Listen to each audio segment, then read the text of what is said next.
খবর কোনটা বুঝেন আপনারা? কষ্ট করে কয় 114টা খবরের মধ্যে জানি না আজও ভাইয়ের খবর কোনটা, ঠিক মতো বাসায় যায় না। এই আসিফ নজরুল সজীব যে উপদেষ্টারা আছে তারা রায়ের বাজার কবরস্থানে যায়, কিন্তু আজও আমার ভাইয়ের খবর শনাক্ত করতে পারে নাই। এই ডাক্তার মোহাম্মদ ইউনূস স্যার কিছুদিন আগে আমার মাকে শুধু আহত করছে। আর কি বলবো বলেন, ওই সংসদ ভবনের সামনে তারা করছে, পুলিশ করছে। আমার পরিচয়, আমি মোহাম্মদ নাবিল হোসেন, আমি শহীদ সোহেল রানার ভাই। আমার ভাই 18 জুলাই বাসার থেকে বের হইছে, হাসপাতাল মর্গ সব জায়গায় খুঁজছি তন্ন তন্ন করে, কিন্তু আমার ভাইয়ের সন্ধান কই পাইছি জানেন? আমার ভাইয়ের সন্ধান পাইছি 34 দিন পর আঞ্জুমান মুফিদুল ইসলামের মাধ্যমে আমার ভাইকে বেওয়ারিশভাবে দাফন করছে রায়ের বাজার বুদ্ধিজীবী কবরস্থানে। হাসিনার পুলিশ শুধু আমার ভাইকে 18 জুলাই যাত্রাবাড়ি কাজলায় টর্চার করে মারে নাই, মারার পরও আমার ভাইকে বেওয়ারিশভাবে দাফন করছে। সেই হাসিনার পুলিশ এখনো কেন বাংলার মাটিতে থাকে? আমার জবাব চাই।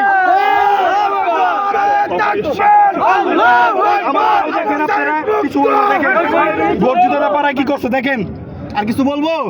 আপনি কখন থেকে আছেন? আমি ট্রাইব্যুনালে ছিলাম, আর ট্রাইব্যুনাল আজকে যে বিচার হয়েছে, হ্যাঁ এই বিচার ঠিক আছে, হাসিনা তারপরে আইজিপি ঠিক আছে, ওদেরকে ফাঁসির রায় দিছে, দুজনকে ফাঁসির রায় দিচ্ছে, আমরা মানছি, কিন্তু একজনকে 5 বছরের যেই জেল দিছে, হ্যাঁ এটা আমরা এটা আমরা মানি না। সাবেক আইজিপি আব্দুল মামুনকে যে 5 বছরের জেল দিছে এটা আমরা মানি না। শুধু হাসিনার বিচার করলে হইব না ভাই, হাসিনার সাথে ওই পুলিশ এই সেনাবাহিনী মারবেন মারেন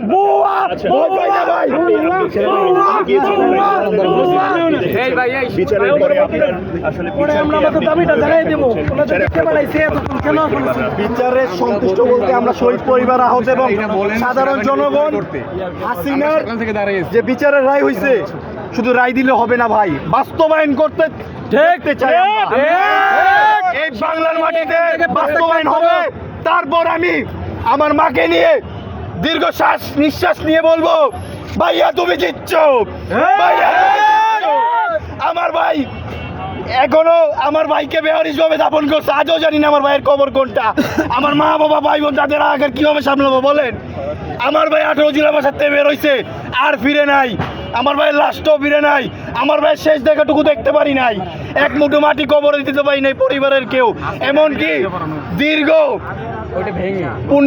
15 মাস হয়ে গেছে, এই 15 মাসে প্রতিনিয়ত রায়ের বাজার বুদ্ধিজীবী কবরস্থানে যাই, কিন্তু কোন কবরে আমার ভাই শুয়ে আছে আমি জানি না। ওকে, এখানে আপনি কি এককভাবে এসেছেন নাকি দলবল নিয়ে এসেছেন? আমি একা আসছি ভাই, আমি ট্রাইব্যুনাল থেকে একা আসছি। আচ্ছা, আমি চাই শুনেন, আমি না, বাংলাদেশের সকল সাধারণ জনতা, শহীদ পরিবার, আহত যারা আছে সবাই চায় যে খুনি হাসিনার যেই স্থানগুলো আছে সেই স্থানগুলোই বাংলার মাটিতে থাকবে না।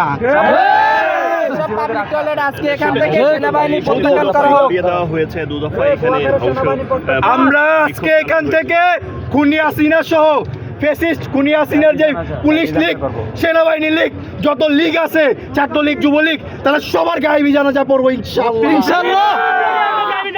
32 ভেঙে কথা বলছি।